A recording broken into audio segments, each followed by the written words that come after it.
आज हम इस वीडियो में प्रूफ इरेशनलिटी का प्रूफ, जैसे कि आप हेडिंग देख रहे हैं प्रूफ ऑफ इरेशनलिटी, इसका मतलब आज हम ये देखेंगे कि जो √2 होता है, √3, √5, ये सब इरेशनल नंबर्स होते हैं। इनका हमें प्रूफ करना है कि हमें इन्हें प्रूफ करना है कि ये इरेशनल नंबर है, तो इनका प्रूफ हम देखेंगे।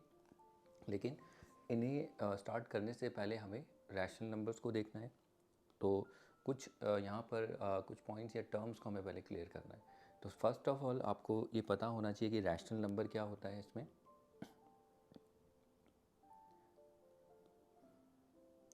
What is a rational number? देखिए, रैशनल नंबर की दो तरीके से हम इसकी डेफिनेशन लिखते हैं। एक तो रैशनल नंबर क्या होते हैं? Rational numbers are the numbers, ठीक है, इसको ऐसे लिख सकते हो, rational numbers are those numbers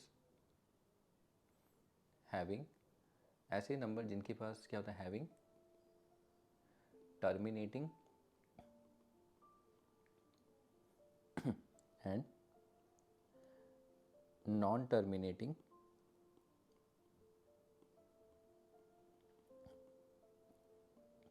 but repeating decimal expansion. तो ये सारा आपने क्लास 9th में फर्स्ट चैप्टर में डिस्कस आपने किया है, सारा हम देख चुके हैं वहाँ पर, ठीक है। अगर 9th क्लास में हमने देखा है कि terminating and non terminating decimal expansion क्या होता है, terminating and non terminating but repeating decimal expansion, ये सारा हम 9th क्लास के फर्स्ट चैप्टर में डिस्कस किया है। तो ये इसकी एक डेफिनेशन होती है रैशनल नंबर की। और एक जो डेफिनेशन हम ये तो यूज़ नहीं करेंगे, दूसरी डेफिनेशन यूज़ करेंगे रैशनल नंबर की, दैट इज़ हम इसको इस तरीके से लिखेंगे, rational numbers are of the form, ये किस फॉर्म में होते हैं, p/q या a/b। आप a/b लिखिए, इसमें तो ये आप किसी भी कोई भी आप अल्फ़ाबेट ले सकते हैं, a/b, p/q, m/n, x/y, कोई भी ले सकते हैं।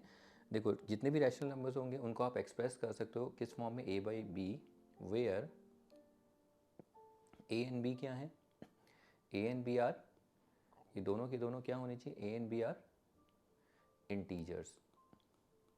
और अगर ये इंटीजर्स हैं, और इंटीजर्स की जब बात होती है तो इंटीजर में भी हमारे पास बहुत सारे इंटीजर्स होते हैं। इंटीजर में सारे पॉजिटिव इंटीजर्स होंगे, नेगेटिव इंटीजर्स होंगे, और नॉन नेगेटिव इंटीजर्स और नॉन पॉजिटिव, ये सारे इंटीजर्स इसमें आ जाएंगे। पॉजिटिव में सारे पॉजिटिव, जैसे 1, 2, 3 एंड सो ऑन। नेगेटिव में सारे नेगेटिव, -1, -2, -3 एंड सो ऑन।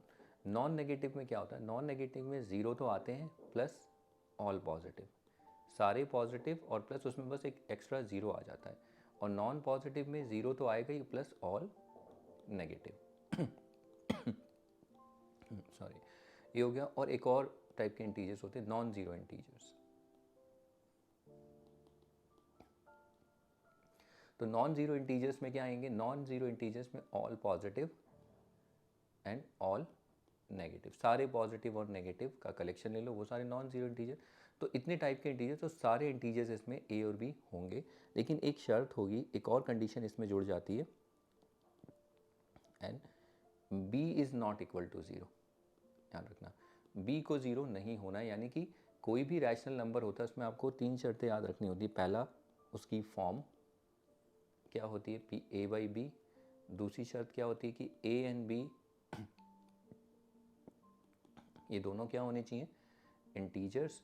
और तीसरी शर्त, जो तीसरी कंडीशन होती है, थर्ड कंडीशन, b जो यहाँ पर डिनोमिनेटर है b, वो ज़ीरो नहीं होना चाहिए। क्योंकि अगर कोई नंबर अगर ज़ीरो होता है, आपको पता है, अगर कोई भी नंबर अगर ज़ीरो हो जाए, लेट्स से, ये याद रखना कि अगर यहाँ पर कोई भी एक नंबर है और अपॉन में डिनोमिनेटर ज़ीरो, तो ये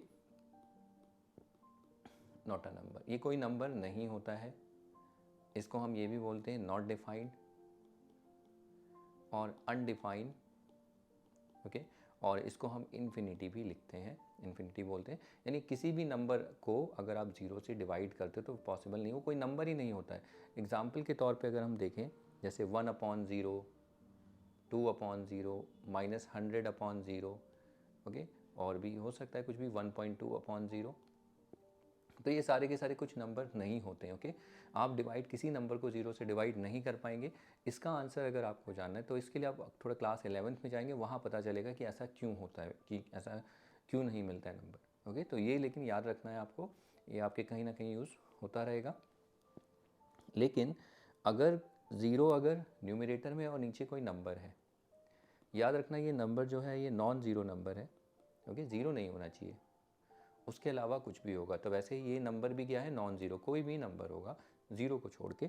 तो अगर आप ज़ीरो न्यूमरेटर में तो वो तो ज़ीरो ही आएगा। ओके, इसका एग्जांपल क्या है, जैसे 0/5, 0/3, 0/-2, कुछ भी ले लो ज़ीरो ही रहेगा। लेकिन किसी नंबर के डिनोमिनेटर में अगर ज़ीरो तो वो नॉट डिफाइंड, यानी कोई नंबर नहीं होता है, इसीलिए ये वाली कंडीशन रखी जाती है। अब इसी पे एक और कंडीशन हम यहाँ पर रखते हैं, याद रखना, फोर्थ कंडीशन। और अगर आप इन तीनों कंडीशन को एक साथ बोल दो, देखो मैंने यहाँ पर ही इसी स्टेटमेंट में तीनों कंडीशन बता दिए। कैसे, अगर आप देखें, rational number are of the form, पहले फॉर्म को बताया मैंने, फिर उसके बाद कंडीशन ए एंड बी, जो फॉर्म में आप बता रहे हो ए एंड बी क्या है, इंटीजर, ये सेकंड कंडीशन। थर्ड कंडीशन ये रही जिसमें b is not equal to 0। तीनों को मैंने एक साथ बता दिया है। अब यहाँ पर एक चौथी कंडीशन हम और ऐड कर रहे हैं कि ये भी होता है कि जो a एंड b ये दोनों क्या होते हैं, आर को प्राइम। एक ही थर्ड कंडीशन आपको देखनी है। तो अब आपको ये समझना है कि को प्राइम नंबर्स क्या होते हैं। ठीक है, तो को प्राइम क्यों होना चाहिए, तो पहले इसके बारे में हमें समझना है को प्राइम नंबर्स होते क्या हैं। देखिए, तो को प्राइम नंबर, देखिए यहाँ पर को प्राइम को पहले समझते हैं। देखिए, टू नंबर्स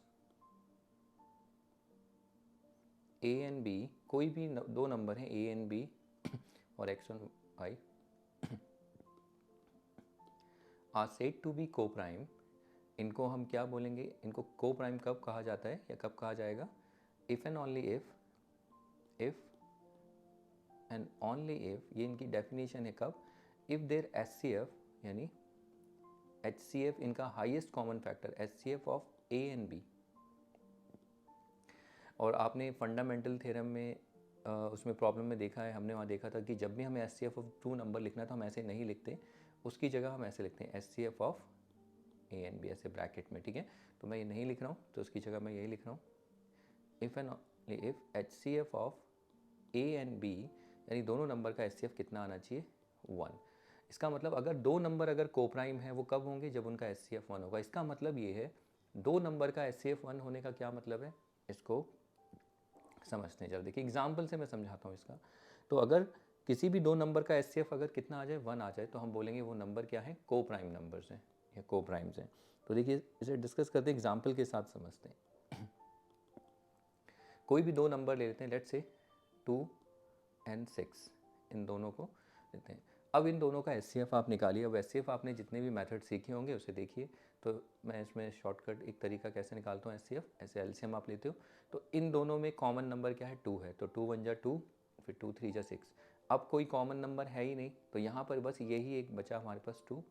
तो यहाँ पर हम लिखेंगे HCF ऑफ 2 and 6 इज़ 2, ये 2 आया। इसके बाद देखिए आगे नेक्स्ट, फिर से एक और एग्जांपल मैं ले रहा हूँ, लेट्स से 2 and 5। अब इनका HCF निकालिए। अगर आप इसका HCF निकालते हैं 2 और 5 इस तरीके से ही है। पहले इन दोनों में कॉमन कुछ है नंबर, जो कॉमन फैक्टर जो इनको डिवाइड कर दे। जैसे यहाँ पर तो 2 था, 2 दोनों को डिवाइड कर देता, इसमें है ही नहीं, इसमें 1 ही है बस और कुछ तो है ही नहीं। तो यानी यहाँ पर जो HCF होगा 2 और 5 का, वो कितना है, 1। तो आप देखिए यहाँ पर HCF 2 आ रहा है, यहाँ पर 1 सॉरी। इस HCF 2 का मतलब ये है, इन दोनों का हाईएस्ट कॉमन फैक्टर 2 है, यानी दोनों के पास और कोई फैक्टर, मतलब कॉमन फैक्टर मतलब, यानी कि इन दोनों का देखो कॉमन फैक्टर सिर्फ 2 ही है, 2 दोनों को डिवाइड कर रहा है और यही हाईएस्ट है। वैसे 1 भी है, आपको पता है 1 2 को भी डिवाइड करेगा, 6 को भी, लेकिन हाईएस्ट कौन है, हाईएस्ट तो 2 ही है।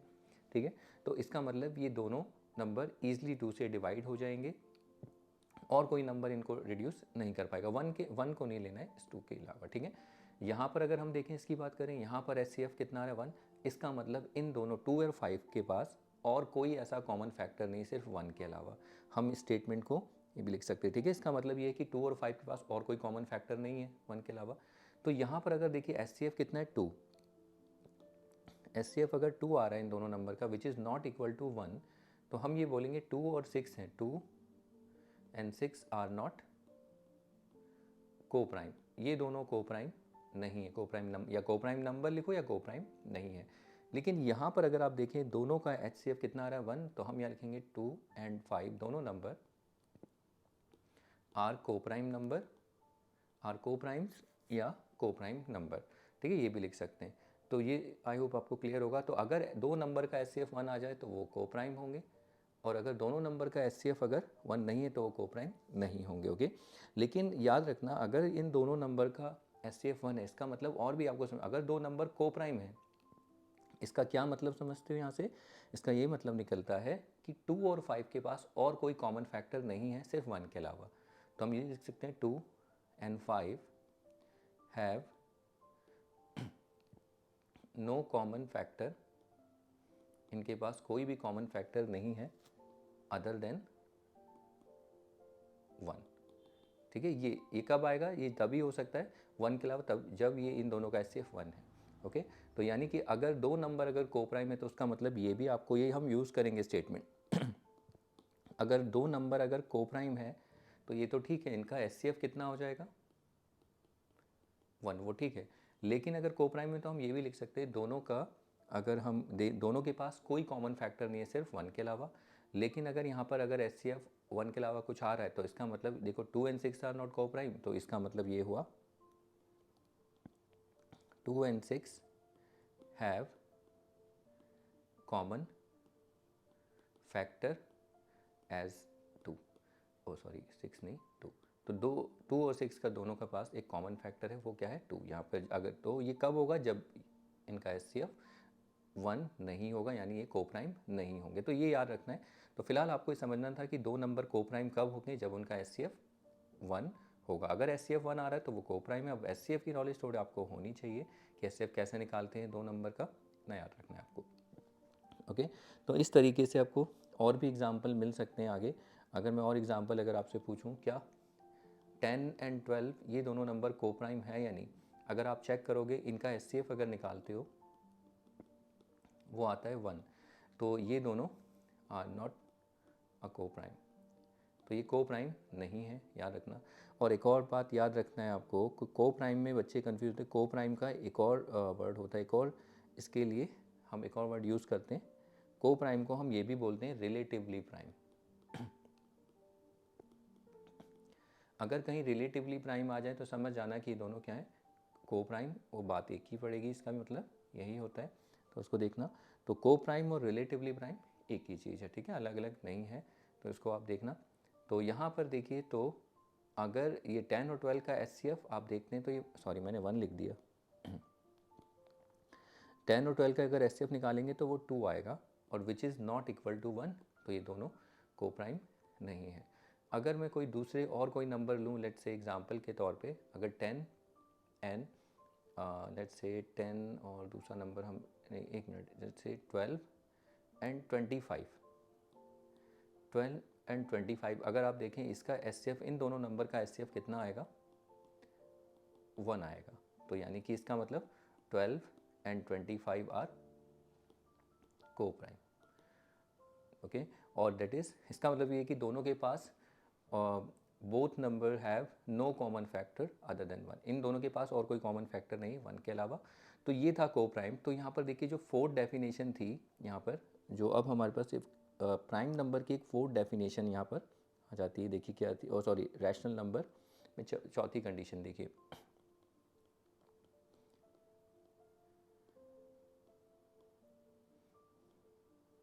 पहली तो उसकी फॉर्म होगी A/B, दूसरा क्या होगा कि A and B आर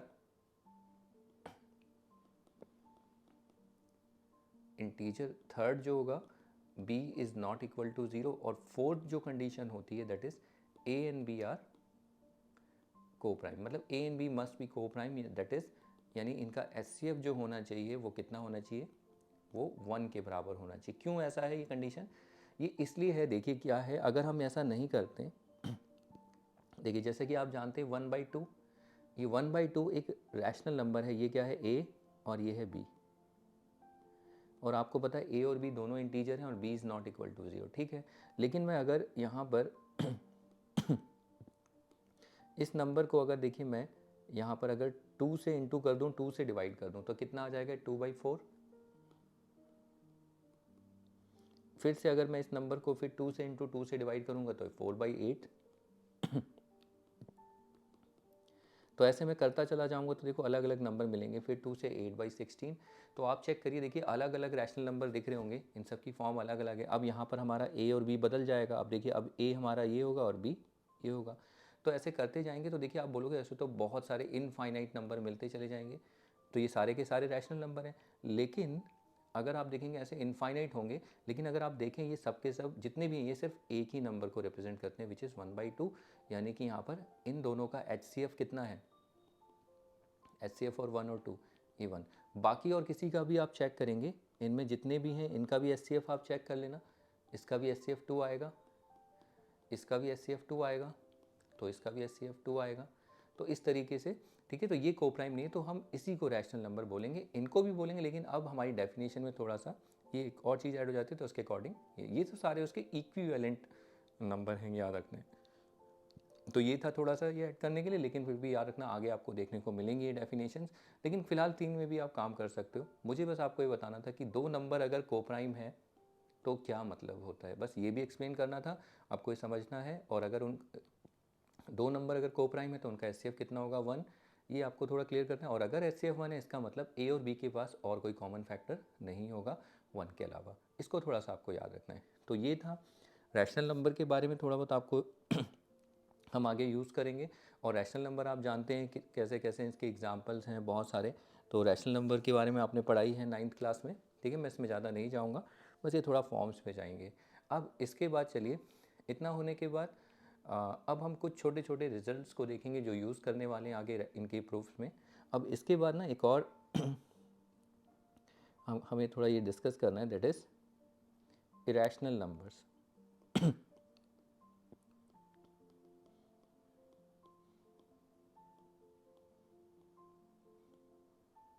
तो ये इरेशनल नंबर्स क्या होते हैं? तो इरेशनल नंबर अगर आपको पता है इरेशनल नंबर क्या होते हैं, नंबर्स देखिए irrational numbers are non terminating,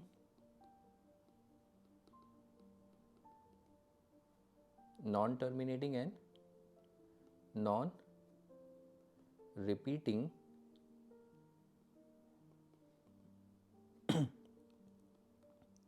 decimal expansion. तो इरेशनल नंबर के बारे में आपने यही पढ़ा है कि जो इरेशनल नंबर होते हैं वो क्या होते हैं, एक तो नॉन टर्मिनेटिंग होते हैं और नॉन रिपीटिंग डेसिमल एक्सपेंशन होते हैं। एक तो यही इसकी डेफिनेशन है। दूसरा पॉइंट ये है कि इरेशनल नंबर्स को can not be expressed in the form, आप इरेशनल नंबर को आप किस फॉर्म में एक्सप्रेस नहीं कर पाओगे, P/Q और A/B की फॉर्म में एक्सप्रेस नहीं कर सकते। अगर आप इसे कर दोगे तो फिर रैशनल अलग, फिर ये तो रैशनल नंबर ही हो जाएगा। तो ये डेफिनेशन थी इनकी। अगर इसके एग्जाम्पल की अगर हम बात करें इरेशनल नंबर की, तो एग्जाम्पल तो बहुत सारे आप देख सकते हो। जैसे कि एक ये देखिए एग्जाम्पल में 1.23523552555 डॉट डॉट डॉट ऐसे चलता चला जाएगा। तो आप देखेंगे ये एक पूरा का पूरा डेसिमल एक्सपेंशन है। और इस डेसिमल एक्सपेंशन को अगर आप देखें तो इसके पास एक तो ये डेसिमल एक्सपेंशन कैसा है, नॉन टर्मिनेटिंग और एंड नॉन रिपीटिंग। तो ये ना तो टर्मिनेट हो रहा है और ना ये रिपीट हो रहा है। तो इसके इसीलिए ये डेसिमल एक्सपेंशन हमारे पास जो है ये क्या बन जाएगा, ये इरेशनल नंबर होगा। ओके। तो इरेशनल नंबर की डेफिनेशन आपने ये सब हम डिस्कस कर चुके हैं। अगर आप देखें लास्ट क्लास में 9th क्लास में आपने सारा देखा है क्या होती है डेफिनेशन। हमें यहाँ पर क्या है, इरेशनलिटी जो प्रूफ करनी है, देखिए इसकी आपने ये हम प्रूफ करने वाले हैं कि जैसे कि अगर स्क्वायर रूट में अगर p is an irrational number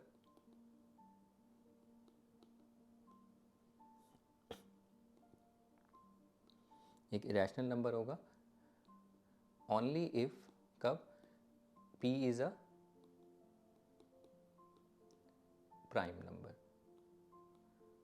okay, तो इसमें इसका मतलब ये है कि अगर स्क्वायर रूट में अगर कोई भी प्राइम नंबर हो तो वो पक्का एक इरेशनल नंबर होगा ही होगा। जैसे एग्जांपल के तौर पे √2, √3, √5, √7 और ये √11 एंड सो ऑन। ये अपने क्लास 9th में भी देखा होगा। तो आप ये जितने भी देखेंगे 2, 3, 5, 7, 11, ये सारे के सारे क्या हैं, प्राइम नंबर्स हैं। तो ये सारे के, अगर स्क्वायर रूट में अगर कोई भी प्राइम नंबर होगा तो ये सारे के सारे रैशनल नंबर, लेकिन हमें इन्हीं को प्रूव करना है। ठीक है, यही हमारा टॉपिक है आज का, इनको प्रूव करना है कि एक रैशनल नंबर है। हम जानते हैं लेकिन इसका प्रूफ हमारे पास 9th क्लास में नहीं था, तो उसका प्रूफ हमें करना है। ठीक है, अब यहाँ पर ये देखना, अगर स्क्वायर रूट के अंदर अगर कोई नंबर प्राइम है तो वो पक्का इरेशनल होगा। लेकिन अगर स्क्वायर रूट के अंदर कोई भी नंबर, अगर C stands for let's say composite number, and composite आप जानते हो क्या होता है कंपोजिट नंबर, अगर ये स्क्वायर रूट में अगर ये C कंपोजिट नंबर, तो ये नंबर ये रैशनल भी हो सकता है, ज़रूरी नहीं है रैशनल हो, ये रैशनल भी हो सकता है और यही नंबर इरेशनल नंबर भी हो सकता है, दोनों में से कोई भी हो सकता है। तो इसका अगर मैं एग्जांपल दूं, देखो कंपोजिट के लिए, लेकिन प्राइम के लिए तो कंडीशन है कि वो पक्का क्या होगा, वो इरेशनली होगा। तो इसका एक छोटा सा एग्जांपल मैं आपको दे देता हूँ। देखिए जैसे एग्जांपल के तौर पे सॉरी देखिए जैसे अगर एग्जांपल के तौर पे 4, स्क्वायर रूट ऑफ 4, तो स्क्वायर रूट ऑफ 4 इज 2, 2 को हम लिख सकते हैं 2/1। तो ये जो 4 है, अगर आप देखें 4 क्या है, 4 एक कंपोजिट नंबर है और ये कंपोजिट स्क्वायर रूट ऑफ 4 आप जानते हैं 2 होता है, इसे 2/1, तो ये 2/1 क्या है कि ये रैशनल नंबर। फिर ऐसे ही स्क्वायर रूट ऑफ अगर हम 6 की बात करें, अब आप देखिए स्क्वायर रूट ऑफ 6 को अगर आप देखें, ये भी क्या है, कंपोजिट नंबर। लेकिन अगर स्क्वायर रूट अगर आप देखेंगे, इसका स्क्वायर रूट अगर निकालेंगे तो ये रुकता नहीं है, ये चलता चला जाता है। इसको अगर आप कैलकुलेटर में अगर आप स्क्वायर रूट यूज़ निकालते हैं, देखिए मैं जैसे अगर इसको वैसे वैल्यूएट करूं स्क्वायर रूट ऑफ 6, तो इसकी मुझे वैल्यू ये मिलती है 2.44948, ऐसे ये रुकती नहीं है, चलती चली जाएगी। देखिए सॉरी, अगर इसको देखेंगे तो ये क्या है, ये एक non terminating and non repeating decimal expansion है। तो इसीलिए ये क्या है, ये अगर नॉन टर्मिनेटिंग और नॉन रिपीटिंग है तो ये क्या है, इरेशनल नंबर।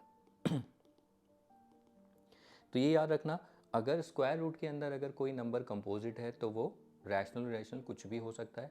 लेकिन अगर स्क्वायर रूट के अंदर अगर कोई नंबर अगर प्राइम आ जाए तो वो पक्का इरेशनल नंबर ही होगा। और यही हमें प्रूव करना है। तो हम यहाँ पर रैशनलिटी इनकी प्रूव करने वाले हैं कि आपको क्वेश्चन आता ही 4 या 3 मार्क्स की वेटेज लेता है, पूछने को आ जाता है कि prove that √2 is an irrational number, √3 is an irrational number या √5। सबके लिए एक ही प्रोसेस, एक ही स्टेप, ठीक है, एक ही फॉर्मेटिंग रहेगी। बस एक समझ में आ जाए तो बाकी सब हो जाएंगे। लेकिन इसमें स्टेप्स हैं और काफ़ी थोड़ा ये बड़ा सोल्यूशन होता है, इसका बड़ा प्रूफ है, तो वो आपको थोड़ा प्रैक्टिस करना होगा। ओके, तो चलिए अब इसके प्रूफ को डिस्कस करते हैं। लेकिन इसके प्रूफ को डिस्कस करने से पहले हम यहाँ पर कुछ छोटे मोटे रिजल्ट्स को देखेंगे, उसी रिजल्ट्स को हम यूज़ करने वाले हैं। ठीक है, तभी हम वो आगे प्रूफ करेंगे, तो उस रिजल्ट के बेसिस पे प्रूफ होगा। तो पहले वो रिजल्ट डिस्कस कर लेते हैं। तो उससे पहले आपको ये सब पता होना चाहिए। ओके, तो चलिए इसके बाद अब उन रिजल्ट्स को डिस्कस करते हैं। चलिए अब यहाँ पर छोटे मोटे रिजल्ट्स और ऑब्जर्वेशंस को देखते हैं, जो हम जब प्रूफ करेंगे वहाँ पर इसका बहुत यूज़ होगा। तो उसको हमें यूज़ भी करना है, लेकिन उसे समझना है वो क्या है रिज़ल्ट और वो ऑब्जर्वेशंस क्या हैं। तो देखिए उससे पहले हम अगर देखिए, मैं ये पहले भी फंडामेंटल थ्योरम जो अरिथमेटिक हमने स्टार्ट की थी वहाँ भी हमने डिस्कस किया था। कोई बात नहीं, एक बार और यहाँ डिस्कस कर लेते हैं। जैसे कि देखिए 7/2, अगर हम 7 को 2 से डिवाइड करते हैं, 2 3 जो 6 1, ये हमें आपको पता है ये जो प्रोसेस होता है, इस प्रोसेस को हम क्या कहते हैं, लॉन्ग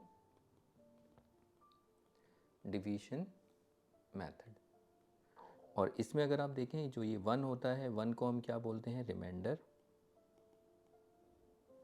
और इसमें 2 को हम क्या बोलते हैं, डिवाइज़र, और ये 3 को हम क्या बोलते हैं, कोशेंट,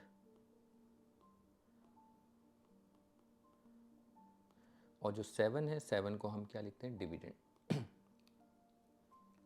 तो इस पूरे सेटअप को, ये जो है यहाँ पर एक्चुअली सेटअप कह रहा हूँ मैं आपको, सॉरी, ये जो आप लॉन्ग डिवीजन मेथड देख रहे हैं, तो यहाँ पर इनके बीच में, किनके बीच में, ये जो डिवाइज़र है, ये जो डिविडेंड है, और ये कोशेंट और ये रिमाइंडर, इनके बीच में एक रिलेशन होता है, इनकी एक इक्वेशन होती है। वो इक्वेशन यूक्लिड का ही लेमा होता है, वो हटा दिया, कोई बात नहीं, उसको साइड ही रखो, लेकिन इतना तो समझ सकते हो। तो इनके बीच में एक इक्वेशन क्या होती है, देखिए इसमें इक्वेशन ये होती है, जो डिविडेंड होता है, ये डिविडेंड इज इक्वल टू, ये होता है divisor into quotient plus remainder. अब आप बोलोगे ये तो सिलेबस से हटा दिया, लेकिन इसके बगैर आप नहीं समझ पाओगे, इसीलिए मैं एक्सप्लेन कर रहा हूँ। एंड देखेंगे इसे आगे, देखना जब क्वेश्चन में यूज़ होगा तब आपको समझ में आएगा। तो dividend is equal to divisor into quotient plus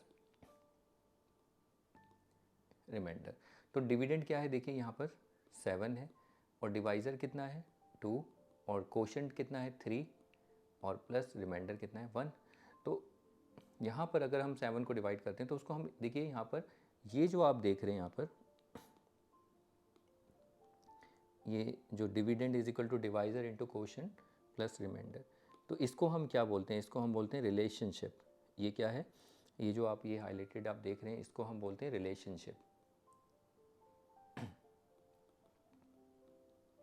किसके बीच में, रिलेशनशिप बिटवीन ये डिविडेंड, डिवाइज़र, रिमाइंडर, कोशेंट, इनके बीच में, ठीक है। तो इस रिलेशन को आप देख रहे हैं, इक्वेशन सेटिस्फाई हुई हो रही है, 2 3 जा 6 + 1 7 = 7। ओके, तो ये एक रिलेशन को हम यूज़ करेंगे, लेकिन हम इसको ऐसे नहीं यूज़ करके, हम इसको ऐसे यूज़ करेंगे। देखिए अगर मैं यहाँ पर 8 लिख दूँ और ये 2, अब 8 को डिवाइड करिए 2 से, तो ये 2 4 जा 8 0। अब आप फिर से अगर देखें यहाँ पर, तो ये लॉन्ग डिवीजन में यहाँ पर ये हमारे पास रिमाइंडर 0 है, और ये क्या है, डिवाइज़र डी आर लिख रहे हैं इसे, और ये क्या, डिविडेंड डी डी, और ये कोशेंट क्यू। फिर से अगर हम इसमें इक्वेशन को लिखें तो इक्वेशन क्या होगी, 8 is equal to, 8 is equal to, यानी यही होता है dividend, 8 is the dividend which is equal to divisor into quotient plus remainder. तो यहाँ पर डिविडेंड कितना है 8, डिवाइज़र कितना है 2, देखिए डिविडेंड 8 है, डिवाइज़र 2 है, कोशेंट कितना है, कोशेंट इज़ 4, प्लस रिमाइंडर कितना है 0। यहाँ पर रिमाइंडर 0, यहाँ पर रिमाइंडर नॉन ज़ीरो। अगर आप देखें तो हमें इससे मतलब है, हम जितना भी आगे काम करेंगे इस पर रिमाइंडर जहाँ 0 है, तो मैं इसको लिख सकता हूँ 8 इज इक्वल टू 2 × 4। ये इक्वेशन आई। अब इस इक्वेशन को अगर आप देखें यहाँ पर, तो इस इक्वेशन रिमाइंडर 0 है, तो इसका अगर रिमाइंडर 0 आ रहा है, रिमाइंडर 0 आ रहा है, इसका मतलब हम यहाँ पर क्या लिख सकते हैं, 8 is divisible, 8 is divisible by 2। इसका मतलब यही हुआ। ओके, तो अगर रिमाइंडर 0 है, इसका मतलब 8 जो है, ये इक्वेशन है, अगर आप इसको देखें ये पूरी की पूरी क्या है, इक्वेशन है।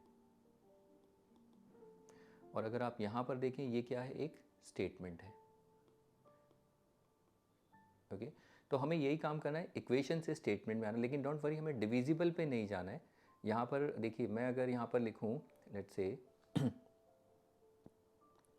देखिए, मैं अगर 8 को लिखता हूँ 2 × 4, तो ये इक्वेशन है, तो मैं यहाँ से लिख देता हूँ 8 इज डिविजिबल बाई 2। ठीक है, अगर मुझे ऐसी इक्वेशन दिखती तो मैं इसको ऐसे भी लिख सकता हूँ 8 इज ऑल्सो डिविजिबल बाई 4। अगर इक्वेशन अगर ऐसे दिखती तो यानी 8 2 से भी डिविजिबल है, और क्योंकि जब डिवाइड करोगे तो रिमाइंडर कितना मिलेगा दोनों केस में, 0। यहाँ पे रिमाइंडर 0। ओके, ऐसे ही मैं अगर एक एग्जांपल और ले लूँ 8 की जगह, लेट्स से अगर मैं 8 की जगह 6 ले लूँ, 6 को मैं क्या लिख सकता हूँ, 2 × 3। तो ये एक इक्वेशन है, याद रखना, ये एक इक्वेशन है और ये एक स्टेटमेंट है, ये स्टेटमेंट्स हैं। तो इस इक्वेशन से मैं इमीडिएटली क्या लिख सकता हूँ, 6 इज डिविजिबल बाई 2, या 6 इज डिविजिबल बाई 3। ठीक है, 2 से भी हो जाएगा, 3 से भी, लेकिन कोशिश करना जो पहला वाला नंबर होगा उसी से लिखना, दूसरे से भी होगा उसकी ज़रूरत नहीं पड़ेगी, लेकिन हमें यहाँ पर डिविजिबल यूज़ नहीं करना है। हमें यहाँ पर क्या करना है, स्टेटमेंट क्या है, देखिए हमें यहाँ पर क्या जाना है कि फिर से जैसे 8 इज इक्वल टू 2 इंटू 4 है, तो हम यहाँ पर लिखते हैं 8 इज़ डिविजिबल बाई 2। ओके, तो ये डिविजिबल नहीं, हमें यहाँ पर फैक्टर की लैंग्वेज यूज़ करनी है। अगर हमारे पास ये इक्वेशन आती है तो यहाँ से फैक्टर कैसे लिखेंगे, तो आपको अगर जानते हो, ये भी हमने फंडामेंटल थ्योरम में डिस्कस किया, तो हम इसको ना लिख के यहाँ से लिख सकते हैं 2 इज़ अ फैक्टर ऑफ 8, हम ये लिख सकते हैं यहाँ से। ओके, तो चाहे डिविजिबल लिखो चाहे फैक्ट, दोनों का मतलब एक ही है, कुछ अलग नहीं है, बस लिखने का तरीका अलग है। ओके, तो हमें यहाँ पर फैक्टर, और इसको हम ये भी लिख सकते हैं 4 is also a factor of 8। इसका मतलब यही हुआ ना कि ये जो है 8 4 से भी डिविजिबल होगा और जो 8 है 2 से भी। तो यहाँ पर हमें करना क्या है, अभी आपको ये सीखना है कि अगर आपके पास कोई इक्वेशन होगी तो इक्वेशन से आपको इस स्टेटमेंट पे आना है, यानी ये स्टेटमेंट यानी फैक्टर वाली स्टेटमेंट आपको लिखनी है। जैसे एक और छोटा सा एग्जांपल मैं आपको दे देता हूँ।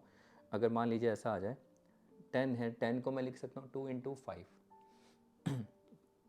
तो ये क्या है, एक इक्वेशन है।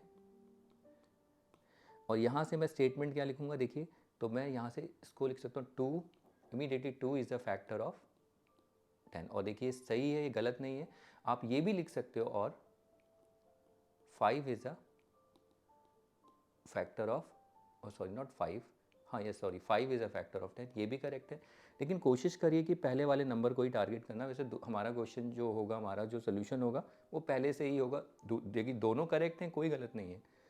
और वैसे भी आप देखते हैं ये दोनों फैक्टर, इसको ये फैक्टराइजेशन है ना, ये प्रोडक्ट में एक्सप्रेस करें तो दोनों फैक्टर ही होंगे लेकिन हमारे पास ऐसे नंबर्स नहीं होंगे, हमारे पास इस तरीके के अल्फ़ाबेट्स होंगे। अगर आपके पास मान लीजिए अगर ऐसा अल्फ़ाबेट, आपने देखा होगा फंडामेंटल थ्योरम जो है, फंडामेंटल थ्योरम ऑफ अरिथमेटिक, अगर आपने देखा है तो वहाँ पर भी हमने ऐसा कुछ डिस्कस किया था। अगर मैं लिखूँ x is equal to Y into Z, तो इमीडिएटली यहाँ से आप फैक्टर की स्टेटमेंट, इक्वेशन से स्टेटमेंट लिख सकते हैं। क्या, यहाँ पर आप लिख देंगे जो y है, y क्या है, y is a factor of x। ठीक है, आप सेकंड को रहने दीजिए, उसकी ज़रूरत नहीं है, बस पहले वाले को ही टारगेट करना। अगर मैं ये लिखूँ p is equal to Q into R into S, ऐसे लिखूँ, तो इसका मतलब यहाँ पर ये तीनों फैक्टर हैं, लेकिन हम पहले वाले को ही लिखना, बस आपको क्या करना है, इक्वेशन से स्टेटमेंट में आना है। तो मैं यहाँ से लिख सकता हूँ q is a factor of p। देखिए आर एस भी है, लेकिन पहले वाली टर्म को ही टारगेट करना है आपको। ओके, तो इस तरीके से हो गया। अब ऐसे ही और भी हो सकती है इक्वेशन। देखिए मैं अगर आपको बताऊँ, लेट्स से मैं यहाँ पर 12 ले लेता हूँ। 12 को अगर आप फैक्टर करते हैं, देखिए 2 इंटू 2 इंटू 3 यही होगा। तो 12 जो होगा वो कितना आया, 2 स्क्वायर इंटू 3।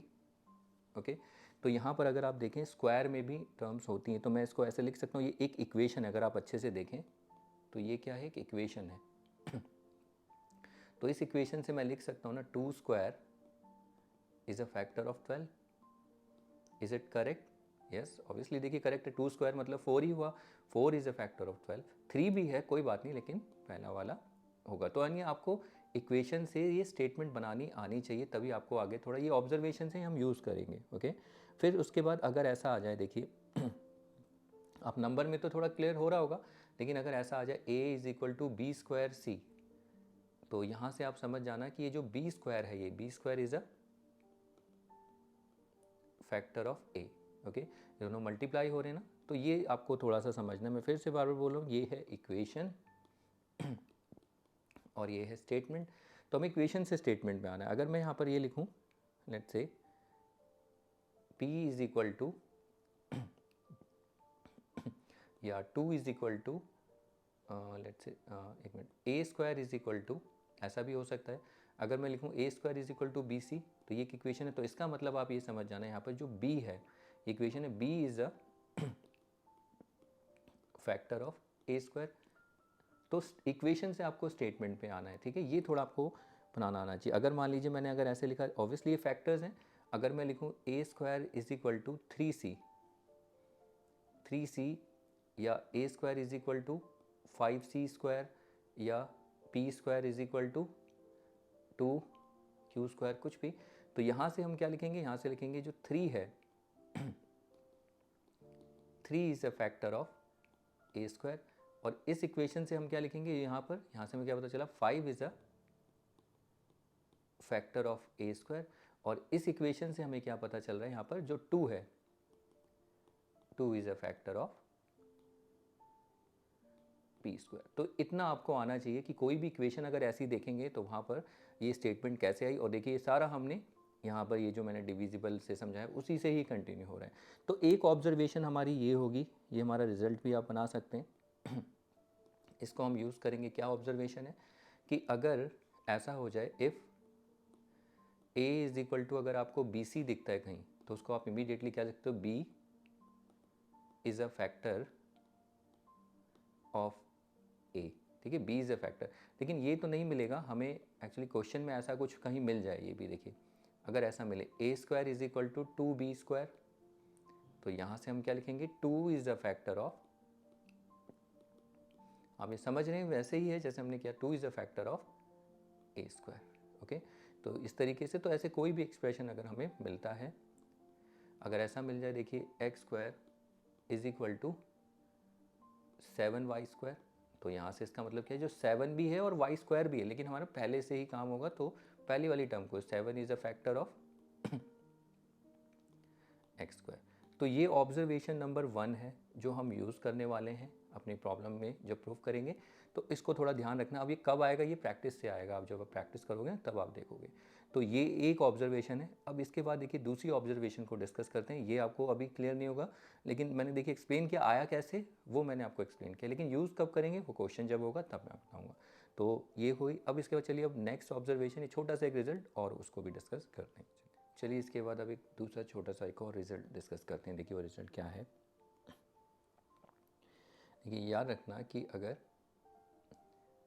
पी स्क्वायर, अगर हम ये कहते हैं, देखिए लेट्स से अगर मैं यहाँ पर बोलूँ a is a factor, example मतलब मैं नंबर से ही एग्जाम्पल लेता हूँ। लेट्स से देखिए मैं अगर बोलूँ 2 is a factor of 2 square. देखिए 2 स्क्वायर का फैक्टर है। आप देख रहे हैं 2 स्क्वायर वैसे होता क्या है, 2 स्क्वायर होता है 4। तो इसका मतलब ये होगा कि 2 is also a factor of 2, यानी स्क्वायर हटा दोगे तो देखो फिर से फैक्टर, यस ये करेक्ट है। फैक्टर आप समझते हैं ना क्या होता है कि वो मतलब अगर 2 स्क्वायर का फैक्टर है, इसका मतलब जो 2 स्क्वायर है which is 4 is exactly divisible by 2, that gives you remainder 0। दोनों केस में आ रहा है, तो ये है, याद रखना है। लेकिन यहाँ पर एक शर्त होती है, याद रखना, ये जो 2 है ये it must be a prime number. ये कंपोजिट के लिए काम नहीं करता है। क्यों? देखिए अगर आप बोलेंगे कि क्यों नहीं काम करेगा, लेट्स से यहाँ पर अगर मैं कंपोजिट नंबर लेट्स से 3 ले लूँ, सो 4 ले लेता हूँ। ओके, अगर मैं बोलूँ 4 is a sorry 4 is a factor of 4 square. Okay, तो फिर 4 is a factor of 4 also, तो ये तो ट्रू हो गया, आप बोलोगे तो ट्रू है। ओके, लेकिन ऐसा हर बार नहीं होता है आप देखेंगे 4 is a factor of 4 square is 16, yes true, ये भी ठीक है। लेकिन यहाँ पर अगर आप देखें तो जो 4 है, ये 4 क्या है, कंपोजिट नंबर है, तो ये ऑलवेज ट्रू नहीं होता है। कहीं आप सोचेंगे कि ऑलवेज ही हमेशा ट्रू होगा, ऐसा नहीं है। अगर मैं एक एग्जांपल दूं, ये देखिए अगर मैं बोलूं 8 is a factor of 4 square, क्या ये ट्रू है या फॉल्स है, आप चेक करिए। 4 स्क्वायर होता है 16, yes 8 is a factor of 16, ठीक है 8 होता है। लेकिन अगर मैं यहाँ पर, क्या ये ट्रू है, अब देखिए 8 इज़ अ फैक्टर ऑफ 4, अगर मैं ये लिख दूँ क्या ये सही है? क्या 8 4 का फैक्टर है? नहीं, ये गलत हो जाएगा, दिस इज़ इनकरेक्ट। ऐसा क्यों है? क्योंकि यहाँ पर ये क्या है, कंपोजिट नंबर। ये थ्योरम है लेकिन कोई नहीं, हमें एज ए रिजल्ट समझना है। तो ये कब ट्रू होगा? ये प्राइम नंबर के लिए तो ऑलवेज ट्रू होगा, लेकिन कंपोजिट के लिए हो भी सकता है और नहीं भी हो सकता है, सबके लिए नहीं होता, ऑलवेज नहीं होता, लेकिन प्राइम नंबर के लिए ट्रू होगा। इसका मतलब ये है कि मैं अगर ये बोलूँ, देखिए p, अगर मैं बोलूँ कि if p is a factor, अगर p is a factor of a square, then मैं इमीडिएटली लिख सकता हूँ p is a factor of a also. लेकिन कब? ओनली इफ़, ये कब होगा? जब p जो है ये p कैसा होना चाहिए, p must be A prime, तो p को प्राइम होना ही पड़ेगा, ये थोड़ी सी शर्त याद रखना। यानी कि अगर कोई नंबर किसी के, अगर प्राइम नंबर आपको पता चल जाए, अगर प्राइम नंबर है, वैसे प्राइम नंबर अगर किसी स्क्वायर का फैक्टर है तो प्राइम नंबर उसका स्क्वायर रूट कर देंगे तो मतलब जो बचेगा उसका भी फैक्टर होगा ही होगा, ये याद रखना है। यानी ये छोटी सी ऑब्जर्वेशन अब हमारी थोड़ा स्टेटमेंट बढ़ जाएगी, जो लास्ट स्टेटमेंट, तो लास्ट ऑब्जर्वेशन था, अब इसको थोड़ा सा हम और आगे बढ़ाने वाले। कैसे, देखिए अभी तक हम अब इस ऑब्जर्वेशन को यूज़ करेंगे कैसे, अगर मान लीजिए ये आ गया, देखिए अगर ये लिखा है A square is equal to 2b², तो यहाँ से हम फैक्टर की एक लैंग्वेज यूज़ कर सकते हैं। इस इक्वेशन को फैक्टर में कैसे लिखेंगे, 2 is a factor of A square, correct. ये हमने कहाँ से देखा, ये इस स्टेटमेंट से, ये यहाँ पर हमने जो रिजल्ट बनाया था ये ऑब्जर्वेशन। अब आप चेक करिए इसको, देखिए ये 2 क्या है, 2 है एक प्राइम नंबर सॉरी अगर एक 2 प्राइम नंबर है, ओके, तो अगर 2 प्राइम नंबर है तो इसका मतलब क्या हुआ, 2 अगर प्राइम नंबर है तो 2 is also a factor of A, okay. तो यहाँ से हम यहाँ पर भी आ सकते हैं, तो ये थोड़ा सा यूज़ होगा क्वेश्चन में, इसको याद रखना।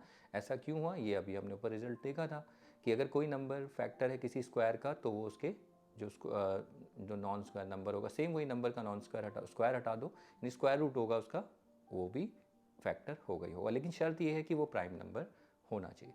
तो ये एक और छोटा रिजल्ट ऐड हो गया। अभी ऐसे ऐड होते रहेंगे, 2-3 है, फिर उसके बाद हम अपना सोल्यूशन स्टार्ट करेंगे। मैं डायरेक्ट बीच में अगर ये कराऊंगा ना तो बहुत प्रॉब्लम हो जाएगी, तो इसलिए पहले इनको ऑब्जर्वेशन को समझिए, इन्हीं को हम यूज़ करेंगे आगे।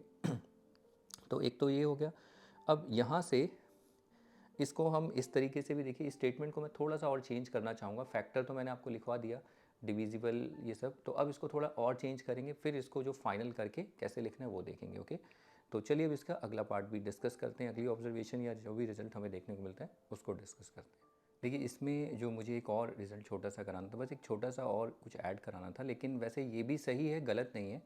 अब क्या करें, बुक में दे रखा है तो अब टीचर वही फॉलो करेंगे, फिर मे भी आपके मार्क्स कट सकते हैं, इसलिए मैं उसको नहीं बोलूँगा, रिकमेंड नहीं करूँगा। मेरा कहने का मतलब ये है कि अगर आपके पास ऐसी इक्वेशन है तो उससे आप फैक्टर लिख सकते हैं, गलत नहीं है, ये आपको दिखता है, मैंने एक्सप्लेन किया, एग्जाम्पल दिए। बट यहाँ पर हमें एक और छोटी सी एक और मतलब एक एक्सप्रेशन और ऐड करना है, उसको मैं आपको समझाता हूँ, कोई ज़्यादा टफ नहीं है। वो देखिए वो मुझे यहीं से मैं 8 से बताता हूँ। देखिए 8 को ही लेके एग्जाम्पल को टारगेट करते हैं, 2 × 4 था, तो यहाँ से हम इसको लिख सकते हैं। देखिए जो 8 इक्वल टू 2 × 4 रिमाइंडर 0 था, तो मैं इसको लिख सकता हूँ कि ये 2 डिवाइड्स 8, या 2 8 को डिवाइड करता है, आप देख रहे हैं इस इक्वेशन से पता चला। और ये भी लिख सकते हैं 4 डिवाइड्स 8, दोनों लिख सकते हैं, लेकिन डिवाइड्स हम लिखते हैं ना, इसके लिए हमारे पास एक सिंबल है, हम इसकी जगह ये ना लिख के हम ऐसे लिखते हैं 2 और एक ये वर्टिकल लाइन 8, और इसके लिए 4 के लिए इस तरीके से। यानी कि अगर ये लिखा हो, अगर देखिए ये लिखा हो, इसका मतलब इसको रीड कैसे करोगे, इसको रीड करोगे, सॉरी ये लिखा है मैंने ऊपर, ये रीड करोगे 2 डिवाइड्स 8। तो अगला स्टेप आपका ये होना चाहिए, अगर आपके पास ऐसी कोई इक्वेशन दिखे तो उसको आप ऐसे डिवाइड्स में लिखिए, एंड देन उसके बाद यहाँ से आप आ जाइए 2 इज़ अ फैक्टर ऑफ 8, बस इतना चेंज है और कुछ नहीं है। ये एक्स्ट्रा आपको थोड़ा देखना हो। देखिए ये सही है, 2 डिवाइड्स 8 ऑब्वियसली डिवाइड कर रहा है, लेकिन अगर मैं ऐसे को ऐसे लिखूँ स्टेटमेंट को 2 डिवाइड्स 5, ये रॉन्ग है, ये गलत एक्सप्रेशन है। क्या 2 5 को डिवाइड करता है, आपको पता है नहीं करेगा, रिमाइंडर 0 आएगा। लेकिन अगर मैं लिखूँ 3 डिवाइड्स 9, ये ट्रू है, यस ये करेक्ट है, ट्रू है, ये तो होगा ही, 3 9 को डिवाइड करता है। अगर मैं लिखूँ 9 डिवाइड्स 3, नहीं ये गलत है, ये फॉल्स स्टेटमेंट है, ओके। इसको रीड कैसे करना है आपको, ये वर्टिकल, इसका मतलब है 9 डिवाइड्स 3 विच इज़ फॉल्स, ठीक है। स्टेटमेंट आपको इसको रीड ऐसे करना है, तो जैसे अगर ये है तो इसको रीड कैसे करोगे, 3 मतलब बोलोगे कैसे, 3 डिवाइड्स 9, ओके। ये थोड़ा सा देखना, मैं एक बार और फिर से कंटिन्यू करता हूँ। जैसे मान लीजिए अब देखिए हमारे पास अगर एक इक्वेशन लिखी 8 इज इक्वल टू 2 × 4, तो अगला स्टेप हमारा यहाँ से क्या आएगा, हम लिखेंगे 2 डिवाइड्स 8, ओके। तो इसको रीड कैसे करना है, यहाँ पर मैं लिख देता हूँ, लिखना नहीं है आपको, रीड करना है, रीड एज 2 डिवाइड्स 8, और ये करेक्ट है, आपको समझ में आता है। तो जैसे ही 2 डिवाइड्स 8 तो अगला स्टेटमेंट फिर से यहाँ से क्या आएगा, देखिए ये एरो लगा रहा हूँ, फिर इसके बाद 2 इज़ अ फैक्टर ऑफ, बस ये लिखना है 2 इज़ अ फैक्टर ऑफ 8। तो आप ये जानते हैं 2 इज़ अ फैक्टर ऑफ 8, ये तो ठीक है, और गलत तो कुछ नहीं, बस ये थोड़ा सा ऐड करना है, बाकी आप बस ये थोड़ा सा एक्स्ट्रा मुझे लिखवाना था और कुछ नहीं। लेकिन हमारे पास इक्वेशन तो इस तरीके की होगी, a equal to B C. तो यहाँ से हम लिखेंगे b divides a, b divides a, यहाँ पर जो राइट हैंड साइड में जो है वो टर्म डिवाइड करेगी लेफ्ट हैंड साइड वाले को। फिर यहाँ से अगला स्टेप फैक्टर वाली लेंगे। b is a factor, b जो है b पहले term b is a factor of a, ठीक है। तो ये वही है नंबर में और ये अल्फ़ाबेट्स में, इसमें आपको कंफ्यूज नहीं होना है। लेकिन हमारे पास इस तरीके के एक्सप्रेशन नहीं होंगे, हमारे पास ऐसे होंगे, देखिए। अब थोड़ा और आगे बढ़ते हैं। स्क्वायर वाला आपको याद है ना कि अगर if p is a factor of a square then p is also a factor of a, कब, if p is a prime. तो इसको हम यूज़ करने वाले हैं कैसे, देखिए अभी इसको आगे यूज़ करेंगे, तो मैं इसको यहाँ पर यूज़ करके दिखा देता हूँ। देखिए अगर मान लीजिए ऐसा आ जाए a square is equal to 7b square, तो सबसे पहले हम यहाँ पर लिखेंगे इक्वेशन से कौन किसको डिवाइड कर रहा है, डिवाइड्स वाली लैंग्वेज यूज़ करेंगे इसमें। तो 7 डिवाइड्स, यहाँ पर हम लिखेंगे 7 डिवाइड्स a स्क्वायर। फिर इसके बाद देखिए यहाँ पर लिख देंगे 7 इज़ अ फैक्टर, 7 किसका फैक्टर है, 7 is a factor of a square. अब आप देखिए 7 क्या है, प्राइम नंबर है। तो अगर 7 प्राइम नंबर है तो हम लिख देंगे 7 is a factor of a, यानी पूरा ही लिखना 7 is a factor of a। तो यहाँ तक आपको आना होगा। देखिए ये इक्वेशन से ये थोड़ा सा यूज़ करना है, ये हम अपने सोल्यूशन में यूज़ करेंगे। बस ये एक नया आपको थोड़ा सा एक्सप्रेशन देखने को मिला है, दैट इज़ डिवाइड्स वाला। तो ये वर्टिकल लाइन किसको दिखाती है, डिवाइड्स को, ओके। और ये करेक्ट है, यहाँ से आप समझ सकते हैं, ओके। तो ये हमें यूज़ करना है। तो ये एक ऑब्जर्वेशन है जो हम क्वेश्चन में देखने वाले हैं। ये पूरा एक रिपीट होगा, वहाँ पर दिखेगा आपको मतलब जितने भी क्वेश्चन होंगे उनमें रिपीट होगा, ये आपको दिखेगा। अब इसके बाद आगे बढ़ते हैं। तो अभी तक हमारे पास क्या था, यहाँ पर देखिए हमारे पास एक इक्वेशन होगी, वो क्वेश्चन में हमें दिखेगी, हमारे पास इक्वेशन होगी, और उस इक्वेशन से हम कहाँ आएंगे, स्टेटमेंट पर। अब हमारे पास उल्टा होगा कि अब हमारे पास अगर ऐसी स्टेटमेंट हो तो अब स्टेटमेंट से हमें कहाँ आना है, इक्वेशन पे आना है। कौन सी इक्वेशन, मैं आपको बताता हूँ। देखो ये थोड़ा सा करने का, जैसे मैं अगर लिखूँ यहाँ पर सबसे अच्छा एग्जाम्पल 8 वाला ही मैं लेके चल रहा हूँ। 8 इज इक्वल टू 2 इंटू 4, तो मैं यहाँ से लिख सकता हूँ कि 2 डिवाइड्स, वो ठीक है, वो कोई नहीं, आप लिख सकते हैं 2 डिवाइड्स 8, इसको लिख सकते हो 2 is a factor of 8, okay. अब हमें उल्टा चलना है। देखिए उल्टा कैसे चलना है, अगर ये हमारे पास क्या है, इक्वेशन, अभी आपको लग रहा होगा समझा क्या रहे हो, वो जो क्वेश्चन करेंगे तब वहाँ पर ये आएंगी, वहाँ पर ये सब चीज़ें यूज़ करेंगे, ठीक है। तो इनको आप समझिए एक बार। तो ये इक्वेशन है और ये जो है ये क्या है, एक स्टेटमेंट है, ठीक है। तो अभी हम क्या कर रहे हैं, इक्वेशन से स्टेटमेंट पे आ रहे हैं। अब हम क्या करेंगे, स्टेटमेंट होगी, अब इस स्टेटमेंट से इक्वेशन पे जाएंगे। कैसे, देखिए उल्टा ही है सब कुछ प्रोसेस। अब हमारे पास स्टेटमेंट होगी, मान लीजिए अगर ऐसा दे दिया, लेट्स से 4 से ऐसा दे दिया 2 इज़ अ फैक्टर, ये थोड़ा सा अलग होगा। देखिए 2 इज़ अ फैक्टर ऑफ 8, तो यहाँ से इमीडिएटली हम लिख देंगे 2 डिवाइड्स 8। देखो यहाँ पर फिर उल्टा यहाँ पहुँच गए, 2 इज़ अ फैक्टर ऑफ 8, तो इसमें 2 डिवाइड्स 8। अब यहाँ से हम जब इक्वेशन लिखेंगे तो डिविडेंड, देखिए इक्वेशन जब लिखेंगे जो जिसको डिवाइड कर रहा है 8, तो यहाँ पर 8 इज इक्वल टू 2 तो आएगा ही, लेकिन अगला यहाँ पर नंबर नहीं होगा, उसको हम लिख लेंगे, लेट्स से सी ले लो, ठीक है।